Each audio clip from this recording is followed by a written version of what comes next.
To turn the sofa into a bed, we're going to take these two cushions off, set those out of the way for the time being. You will then put your hand underneath here, grab the lip, and you will pull up and out. And when you pull up and out, be careful that it doesn't drop real hard and bang. So let it down gently. Okay. You'll see that there's legs underneath. So I'm going to go ahead and extend these legs out. Right? These legs fold up in. I'm going to extend them out, and then I can set it down. You'll see there are another set of legs down here that we're going to need to put some smaller legs on. They are not permanently attached. I leave them up top here in the cabinet. And what you're going to do is you will pick up each side, and this leg will sit right in the bolt that's hanging down on that side. And you'll see that there's a bolt on that side. And I'm just going to lift up a little to get the leg to sit underneath. And again, you can adjust these nuts as need be to get the proper length that you're looking for. And so we'll go ahead and do that here. Okay. And it's not perfect, right? I would seat it a little further before I put this leg on, but for these purposes, that's all. So then what you're going to do, you'll pull the back down. The back just folds down. You'll grab the cushions you took off, and those fit nicely in between. And there you have your tri-fold sofa bed that sleeps two adults comfortably. Over here with the dinette area, this table is a marine style. It does come off. You can adjust it by pulling this lever up, and then you could slide the table one way or another. Or you can loosen this, and you would depress this button up, and you can take this top off. You would then pull this post out of the base. It is firmly seated. It's tapered, so it sits very tightly in there. Once you pull this pole out, you have the top off. You're going to take the top, and you're going to slide it down in between these two ledges, right? It will slide in from the outside in, and what that will do is allow you to have a platform to move each of these back cushions in between the two middle cushions on each side for the seats, and then you have another sleeping area here. It is a tight fit. They do fit in there, but that's exactly how you would convert that into a bed. You do have a light over the dinette area. This is the only push button light in the entire RV. Why they did that, I'm not sure, but that's how it works. You can see these are the speakers. There are 4 in the front, and there are 2 in the back, and there are 2 outside. Up above us, there are 3 of these throughout the cabin. They are roof vents. They are power vents. These cushions are just in there to block out sunlight and to keep cool air in or hot air in, whichever one you're trying to do. And there is a remote for each one. There's a remote here in the front. There's a remote in the bathroom, and there is a remote in the back bedroom. For those to work, we're going to come over to this screen. We're going to wake it up by touching it, and you're going to touch the button that looks like a fan. They're not moving. Kitchen, bath, bedroom. You tap the fan signal, you'll see it starts to spin. Power is automatically coming to the unit. I will hit the on-off button. It will automatically start the fan, and as you can see, it's opening the vent cap. You can adjust those. I like to use this when cooking. Instead of a cooking ventilation fan, this works just as well. When you're done, hit the power off button. It will automatically close and turn it on. And then I will come back here, tap this, and turn the power off to it. The top left-hand side will take you back to your home screen. Since we're here at the home screen, let's go over it. Each symbol on here is how you're going to control what's underneath. So light bulb is for all of the lights. There are several different pages. Let's say that you have the living room. I'm going to go ahead and turn these off so we can see easier. But I'm going to hit the living room button. You're going to see they come on. If you want them dimmer, I am going to just hold this while they're on. They start to dim. When they get to the level that I want, I let go of the light button with my finger, and you can see that they stayed there. I can turn it off, and when I turn it back on, it will come on to that same dim level. It won't be nearly as bright. That's how you control all of the lights. To go back, the next one, I hit the home button, takes you to your home screen. The one that looks like a meter or a gauge here is going to take you to where you can monitor things. this is going to be your freshwater tank. Your gray water tank, which is what comes out of your shower and faucets. Your black tank is for the toilet. You have a coach battery, you have 2 chassis batteries, and you have your liquid propane gas. You will receive the RV with the gray and black tanks empty, very little water in the fresh tank, just enough for you to wash hands, and your liquid propane will need to be returned at the level it is. The question about the liquid propane, very unlikely that you will go through a full tank of liquid propane. It is 3 times the size of a normal grill tank that you would use. So very unlikely you would need to do that. Again, to wake up the screen, tap it, touch to unlock, and there you go. You will want to monitor your black and gray tanks regularly when you're camping, right? You don't want them to get full. You want to empty them before they get full. And obviously, if you're taking showers, washing hands a lot, or dishes, that gray tank is going to fill up very quickly, so always watch that. Next, you've got slide controls on here, but again, I would prefer that you use the slide out switches right here, which we'll go over shortly. The one-touch awning. First, you want to make sure there is nothing outside that you could bump or bang the awning into. I know that there currently is not anything out there, but you will tap the out button once, and you will hear the awning start to move. As you can see, the awning is coming out. It will extend fully as far as it needs to on its own. When you want to bring it back in, I stopped it just now. I'm going to hold that for about a second until it starts moving in. I hit the inward button. Oh, I didn't get it. Hold on 1 second. Again, I'm going to tap and hold the retract in button. And it will self-retract itself and lock it all the way against the side of the RV.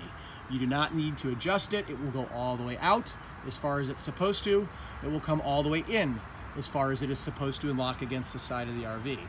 If it's going to get windy, if you're not sure about the weather, bring the awning back in. You do not want to have to replace it. It's $3,500. Just bring the awning back in if you're going to be leaving or if you don't know what the weather is going to be like. Next, that looks like a battery is the generator. To run this, it's going to show you your runtime in the bottom. To start it, I'm going to hold start. You'll hear it fire up, and that's all there is to it. Once the generator is running, you will know when power has circulated throughout the entire RV because the clock light here on the convection oven will come on. That means that all of the power throughout the system has fully charged up in the RV.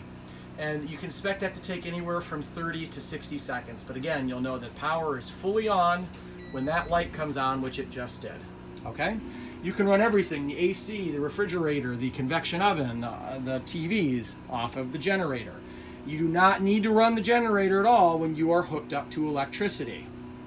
You do not need to run the generator to have your fridge cooled while you're running down the road. It will run on liquid propane. So there is really no need to be turning the generator on unless you do not have a power hookup. The water symbol is going to turn on your water pump. Tap it, and it will turn your water pump on. The LP heater, you would turn that on by tapping it. I'm going to go ahead and turn them off. When you're driving down the road, all you need to do is tap that button. It will run off 12 volt. You do not need to turn on the generator to use the water pump when you are driving down the road. If someone needs to use the restroom, flush the toilet, wash their hands, whatever. You do not need to use the water pump when you are hooked up to water pressure at the campground. It will run off of the water pressure provided. If you do want to run the water heater, it is tankless. You will tap that button. That's going to send power to the unit. I'm going to go ahead and turn on a light in the back bedroom so I can show you. Once you've turned that power button on the touch screen, you will come back here. Did I turn it on though is the question.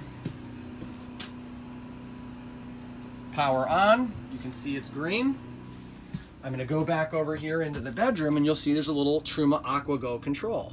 I'm going to cycle it to down, clean, off, and then I'm going to put it to the setting just above off. Just like you're seeing right now, it didn't come on. There will be an orange light in here. Cycle back to off. I go all the way down, and then I will put it back in that setting right above, and the orange light came on. Your water tank is heating. It is a tankless water heater. I'm going to turn it off.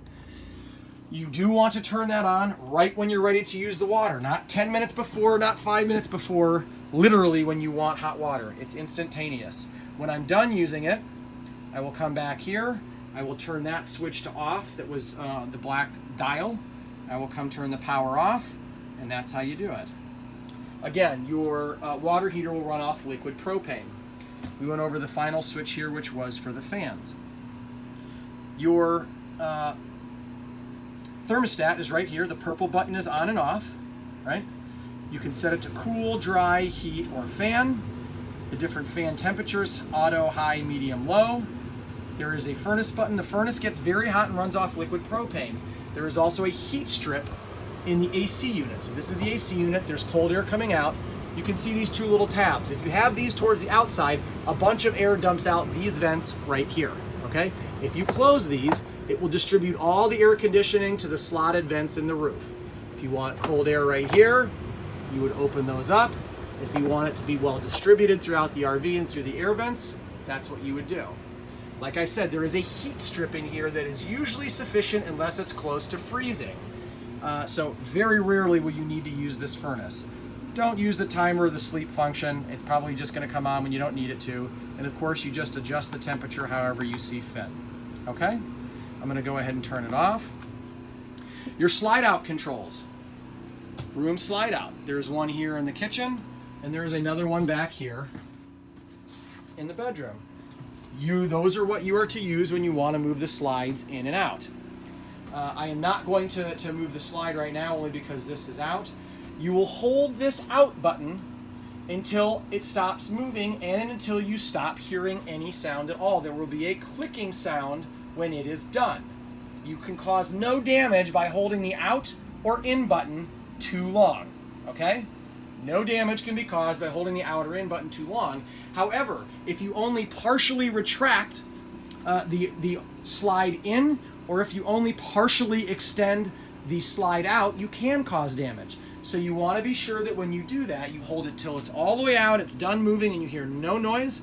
And same thing when you bring it back in. Hold it all the way until you hear no noise, no sound whatsoever. Okay? When you are putting the slides out, obviously the bed would need to be folded up, but nothing should be placed on any of the seating, the part of the slide that moves, which can be notated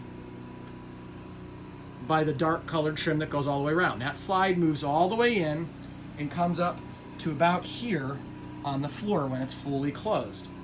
No people can sit on it while it is moving in or out. No people can sit on it or have stuff in front of it or luggage on it when it's moving in and out. You don't want to do that because it could get off balance.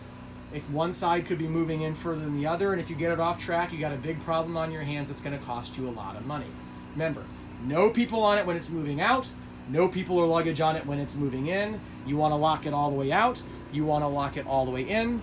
You want to make sure that the driver's side chair is not reclined all the way too far back so that it could get caught by when the slide moves forward or back. Same thing with the broom, luggage, books, iPad, etc. Okay? I will show you the back, how the back moves in and out. Again, it's notated by the dark frame that goes along, and that's the part that's going to move in. Back here in the bedroom, it will snug all the way up to these cabinets. Okay? So all I'm going to do, no one on it, no luggage on it when it's moving, nothing that could get pinched in this area. I'm going to hold the in button. I'm going to continue to hold the in button until it is fully in and I hear no sound. You might hear a slight click and whining sound as it moves in. All that is making sure that it's secured tight.